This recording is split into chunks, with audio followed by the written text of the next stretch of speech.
या सगळ्यामध्ये जर आपण पाहिलं तर कशा या सगळ्या गोष्टीला सुरुवात झालेली आहे, मारहाण किंवा मग अभिजित दिपकेंना तिथं ताब्यात घेणं, तर त्याच्याबद्दलची माहिती घेतलेली आहे आणि हे सगळं जे डोळ्याने पाहिले ती अनुजा आपल्याला सांगते, बघूयात. अभिजित दिपके हे मोर्चासाठी संसदेच्या दिशेने निघालेले आहेत. त्या दिशेला हे बॅरिकेड्स लावण्यात आलेले आहेत. 3 लेअरचे बॅरिकेड्स, सीआरपीएफ, दिल्ली पोलीस हे सगळे आहेत आणि पूर्णतः आंदोलकांना आतमध्ये अडकवून ठेवण्यात आलेलं आहे. आता ते निघू शकत नाहीयेत संसदेच्या दिशेने. समोर जो तुम्हाला ट्रक दिसतोय ज्याच्या भोवती ते भोंगे लावण्यात आलेले आहेत, त्याच्यामध्येच अभिजित दिपके, सीजेपीचे त्यांची लोक हे सगळेजण त्याच्यामध्ये आहेत. मोर्चा अजून मागे आहे, त्यांना पुढे मूव्ह करून दिलं जात नाहीये. सो अभिजित दिपके आणि मोर्चेकरी सगळ्यांना आतमध्ये अडकवण्यात आलेलं आहे. त्याच्यामध्ये पोलीस सुद्धा सांगतायत की हम आपके लिए खडे हैं यहाँ पे, आपको सुरक्षित रखने के लिए खडे हैं यहाँ पे, असं पोलीस सांगतायत. पण मोर्चेकरी हे मात्र आता आतमध्ये अडकून गेलेले आहेत. कोणालाही इथनं सोडून दिलं जात नाही. मग अशी बॅरिकेड तोडण्याचा प्रयत्न झाला, 51 लोक घुसली इकडनं, पण त्या पलीकडे जाऊन तुम्ही आता ही दृश्य बघू शकता की इथे मर्यादितच यंत्रणा आहे. हेच मी सांगत होते मगाशी अशा अर्थाने की गृह मंत्रालय, आता जे तुम्हाला समोरची दिशा दिसते त्याच्यावरून पुढे 10 मिनिटं चालत गेलं तर तिकडे गृह मंत्रालय आहे.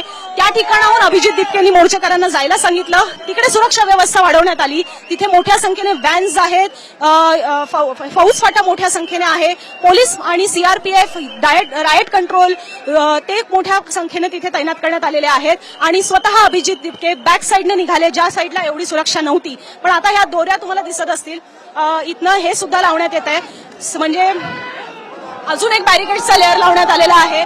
सो जास्तीत जास्त सुरक्षा ही ते लावण्यात येते आणि हा मोर्चा काही संसदेवर धडकू दिला जाणार नाही हे यातनं स्पष्ट दिसतंय. मागचे आंदोलनकर्ते जे आहेत तेही आता चिडलेले आहेत, निषेध करतायत, घोषणा देत आहेत.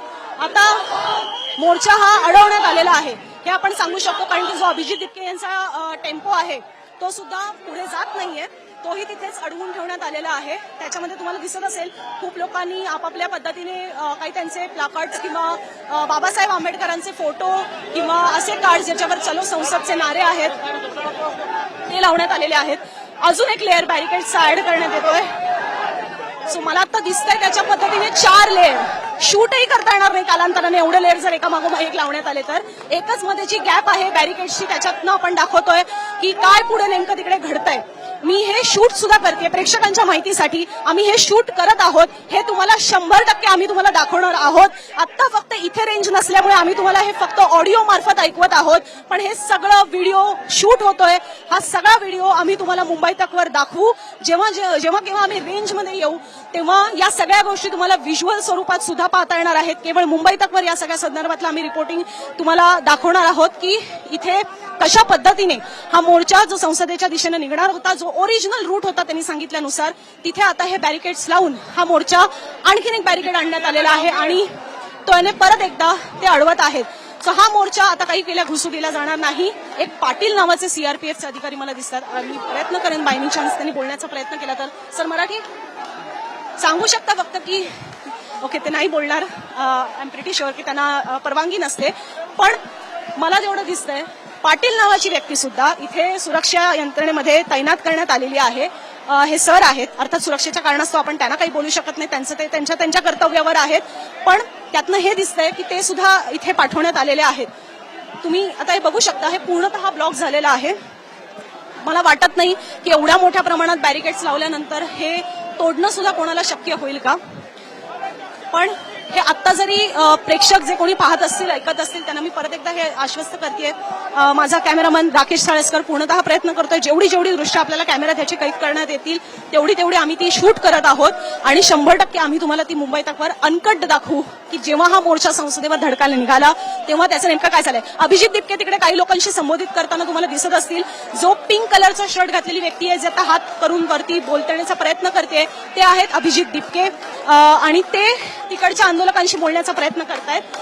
सो हे कन्फर्म मी तुम्हाला सांगते आता त्याच्यानुसार की अभिजित दिपके हे केरळा हाऊसच्या दिशेने निघालेले आहेत. त्यांनी स्वतःहून यंत्रणांना पहिले गुगली टाकली, गृह मंत्रालयाच्या दिशेने आंदोलकांना जायला सांगितलं आणि स्वतः बॅक साईडने ते निघाले, जिकडे पहिले आणि ती आता वाढवण्यात आलेली आहे. सीआरपीएफ, दिल्ली पोलीस यांचा हा पूर्ण माझ्या आजूबाजूला, मी ते शूट पण करते म्हणून मी हे दृश्य स्वरूपातलं सुद्धा सांगते की माझ्या आजूबाजूला पूर्ण इथे आता हे सगळी सिक्युरिटी आहे ती तैनात करण्यात आलेली आहे आणि त्याच्यामुळे हे एवढी सिक्युरिटी इथे असताना शक्य होईल का आंदोलकांनी तिकडे जाणं हे सुद्धा आपल्याला बघायला हवं. अभिजित दिपके यांनी तेव्हा सुद्धा आरोप केलेला होता की हे आंदोलन दडपवण्याचे प्रयत्न सुरू झालेले आहेत. इथले काही आंदोलक आहेत ते सुद्धा हे बोलण्याचा त्यांचा हा प्रयत्न आहे की इथं हा मोर्चा येऊ द्या अशा पद्धतीने ते घोषणा करतायत. मी कदाचित आत्ता फोनवर आहे पण त्याच वेळेला मी हे शूट सुद्धा करते. सो मी काही प्रतिक्रिया इथे घेण्याचा प्रयत्न करते ज्या आपण नंतर अर्थात व्हिडिओ फॉर्मॅटमध्ये दाखवू. पण मी तोपर्यंत बोलते आपको क्या लग रहा है यहाँ पे क्या लग रहा है यहाँ पे आने नहीं दे रहे. अभी जस्ट हम लोग 10 मिनट पहले बाहर अंदर ही थे. हम लोगों को अभी बाहर कर दिया गया है और यहाँ से गेट बंद कर दिया. अब खोलने का कोई इरादा तो दिख नहीं रहा हमें. तो कैसे होगा ये मार्च तो देखो होके रहेगा चाहे कुछ भी हो जाए. सरकार को चेंज करना पड़ेगा क्योंकि ये एजुकेशन सिस्टम बहुत ही बेकार है. पर यहाँ पे परमिशन ही नहीं थी लेकिन इसी तरफ से अभी मार्च निकल रहा है. मार्च तो देखो निकलेगा. परमिशन पहले थी. पहले दीपके सर ने पहले भी लिया था लेकिन इन लोगों ने एन मूवमेंट पे आज बंद कर दिया सारा कुछ. पुलिस को आगे करता है जब मोदी देखिए आज युवाओं को ये नेता जो भ्रष्ट है बिके हुए सरकार है ये दोगले सरकार है ये मैं बोलना चाहता हूँ आपके माध्यम से देश को संवाद पहुंचाना चाहता हूँ. आज युवा जाग चुका है. आज भगत सिंह फिर से पैदा हो चुका है और इस जो भारत सच में एक युवाओं का प्रदेश कहा जाता था आज वो युवा आज सड़कों पर उतर के बता दिया इस तानाशाह को और इस मोदी को तेरी कान में जो रुई डाला हुआ है. तुम विदेश जाते हो घूमने विदेश में आवाज नहीं जाता है. इधर मार्च अभी रोक दिया गया है. अभी मार्च अभी यहाँ पे पुलिस ने और आरएएफ की टीम ने लाठीचार्ज किया है. कई लोगों को अंदर चोट लगी है और कई लोग घायल हो रखे हैं अंदर. एक लड़का है मेरे साथ था उसके पैर में चोट लगी है उसका पैर फट गया है पूरा खून हो रखा है. वहाँ पे टावर के पास उसको टावर के अंदर घुसेड़ दिया था पुलिस वालों ने लाठीचार्ज कर करके. अभी 3 बार हुआ. एक बार यहाँ पे लाठीचार्ज किया है. हम लोग शांतिपूर्ण तरीके से आंदोलन करेंगे संविधान के दायरे में करेंगे. इनको ये लोग को लगता है कि ये आंदोलन को सफल नहीं होने देंगे. आज पूरा देश के युवा रोड पर आकर के बता दिया ये आंदोलन सफल है था और रहेगा. 3 बार लाठीचार्ज हो चुका है. जैसे बच्चे प्रोटेस्ट करते शांतिपूर्वक ये बच्चे अपना हक मांग रहे हैं. सोनम वांगचुक के समर्थन में आए हैं और धर्मेंद्र प्रधान तो इस्तीफा दिलवा. लाठीचार्ज क्यों हुआ. लाठीचार्ज इसलिए हुआ कि उनको रोक रखा है. वो संसद मार्ग पे जाने नहीं दिया जा रहा.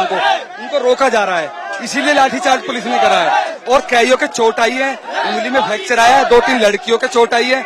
इस तरीके से तानाशाही पूरे देश में मुझे लगा किसी ने नहीं करी.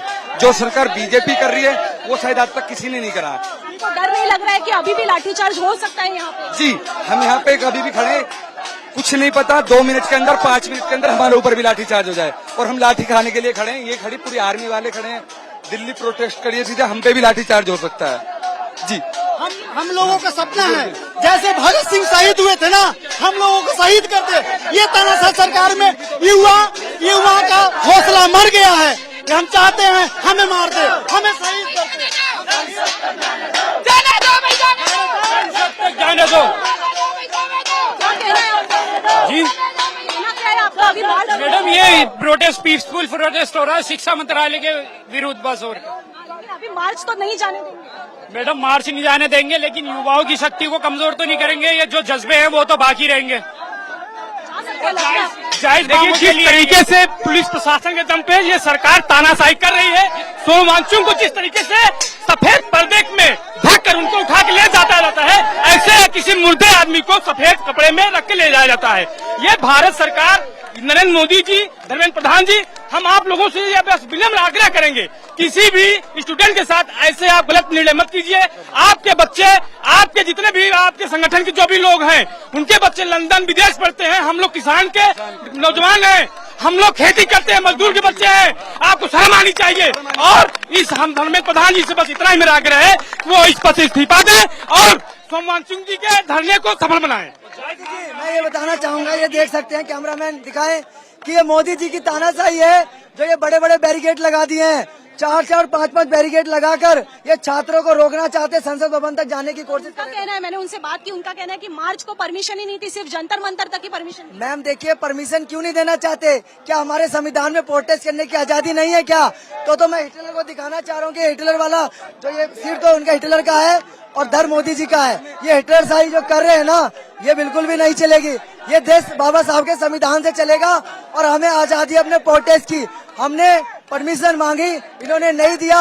संसद भवन भारत की जनता का है, भारत के युवा का है, भारत के छात्रों का, हमारे टैक्स के पैसे का है, ना कि किसी के बाप की पपौती है। हम संसद मार्च इसलिए कर रहे हैं कि हम धर्मेंद्र प्रधान का एक शांतिपूर्वक इस्तीफा मांगना चाहते हैं। लेकिन जो ये तानाशाही और युवा छात्र को ये गुंडा बना रहे हैं, ये गुंडे नहीं है। हम लोग आराम से, प्यार से धर्मेंद्र प्रधान का इस्तीफा मांगने के लिए जाना चाहते हैं। और एक मिनट मुझे आप क्या कहना है आपका? जाने दो भाई, जाने दो, जाने दो भाई, जाने दो। घर से हम निकले हैं। क्यों, आप कहाँ से आए हो? मैं भोपाल से आया हूँ, मध्य प्रदेश। लेकिन उनका कहना है कि यहाँ पे परमिशन नहीं थी, इसकी वजह से रोका जा रहा है। परमिशन सारी पहले ही ले चुके थे, इन लोगों को डर लग रहा है, इसलिए ये 10-10 फीट का है ना महल बना के दीवार बनवा के रखी है यहाँ पे। ये 10 फीट की दीवार बना के क्या बनाना चाहते हैं? ये अंदर का महल है, ये तानाशाही का महल है। इसको तोड़ के अंदर जाएंगे और सबके साथ बाहर जाके संसद तक जाएंगे और इस्तीफा आज लेके ही रहेंगे।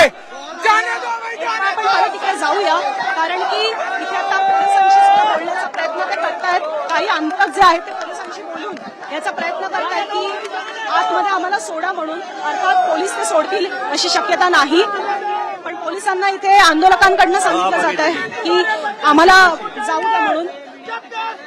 तुम लाठी लेके खड़े थे, तुम छात्रों पे जुल्म कर रहे थे। अरे आने दो तुम्हारे बच्चे। अरे जिस माँ को पूछो जिसके बेटे ने सुसाइड किया है, तुम्हें क्या दर्द होगा? सरकार ने विकसित भारत की क्या नींव रखती है?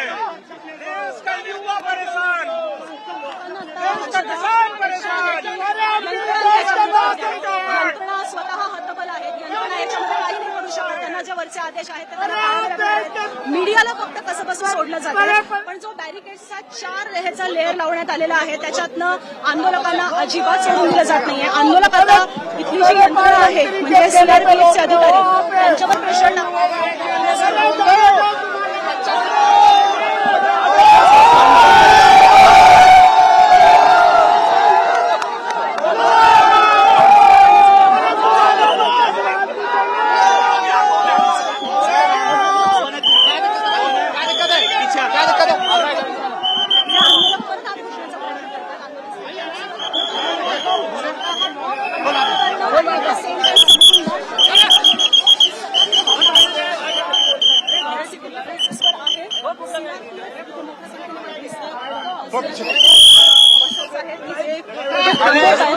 खूप जण इथे प्रश्न हे करताना बोलू शकत नाही।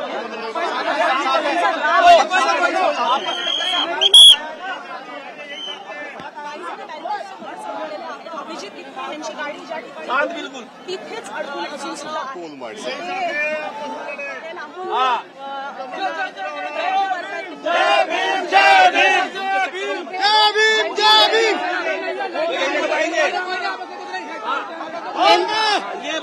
प्रयत्न सुरू आहे। दोऱ्या आहेत, साखळ्यामध्ये पण आहे आणि आताच्या घडीला पोलीस हे कमालीच्या प्रेशरमध्ये मला दिसत आहेत। कारण आता एवढा मॉब दोन्ही साईडने आता आहे की काही होऊ शकतं, कोणी काही गॅरंटी देऊ शकत नाही। एवढा मॉब आता इथे आहे। काही लोक तुम्हाला दिसत असेल तर की ज्या दोऱ्या आहेत त्याच्यातनं काही लोकांना सोडलं जात आहे। कदाचित ते मीडियाचे कॅमेरेज आहेत, मीडियाच्या लोकांना फक्त सोडलं जात आहे। पण जे आंदोलनकर्ते आहेत तिथेही काही समोरून घोषणा दिल्या जातात। आता अशी परिस्थिती आहे की काही क्रॉस नाही होऊ शकत, आम्ही तिथे जाऊ शकत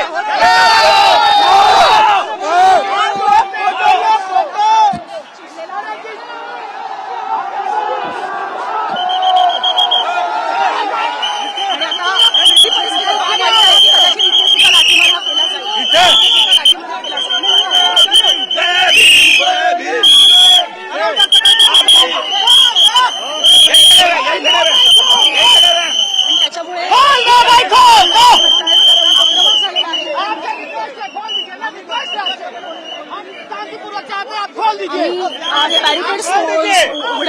अशी विनंती जी आहे ही आंदोलकांना केली जाते. आप खोल दीजिए, आप खोल दीजिए इसको, आपका रिक्वेस्ट है, इसको खोल दीजिए, खोल दो भाई, खोल दो, खोल दो भाई, खोल दो।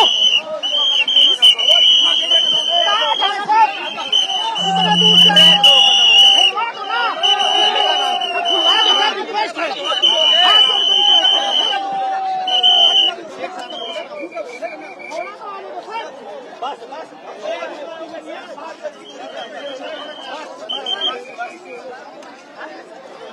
खोल दो भाई, खोल दो।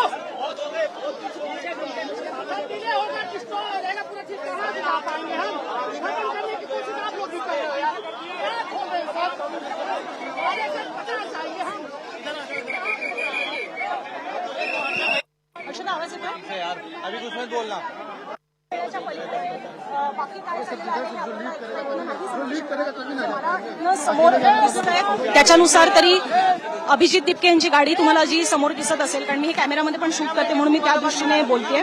पण पोलिसांना लोक सांगतायत, पोलिसांवर थोडं इमोशनली सुद्धा त्यांच्याशी बोलण्याचा प्रयत्न करतात की तुम्ही जे ऍक्च्युली अन्याय करतायत त्यांच्यावर तुम्ही काही करत नाही आहात आणि आम्हाला अडवताय. जे पीसफुली ते मोर्चा काढायला आज आलेले होते, शांततापूर्वक मोर्चा काढायला आलेले होते. तर अशा पद्धतीने पोलिसांना विनंती केली जाते. पण अर्थात पोलीस याबद्दल ऐकू नाही शकणार. आता माझ्यासमोर दिल्ली पोलीस सुद्धा आहेत, ते absolutely या सगळ्यावर काही रिस्पॉन्स देत नाहीयेत. फक्त आणि फक्त जर बॅरिकेड सोडायला कोणी पुढे आलं तर त्यांना ते काठीने मागे पुश करतायत, मागे ढकलतायत.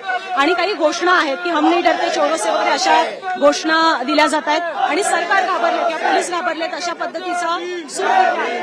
काही ठराविक लोकांना बॅरिकेड्समधनं जे सोडलं जातं, जे कदाचित तुम्हाला कॅमेरामधनं सुद्धा दिसत असेल, तर ते फक्त ठराविकच आंदोलक आतमधनं येत आहेत. एकदम सगळे सोडले जात नाहीये. ठराविक लोक आतमध्ये येत आहेत. आता जे मेनली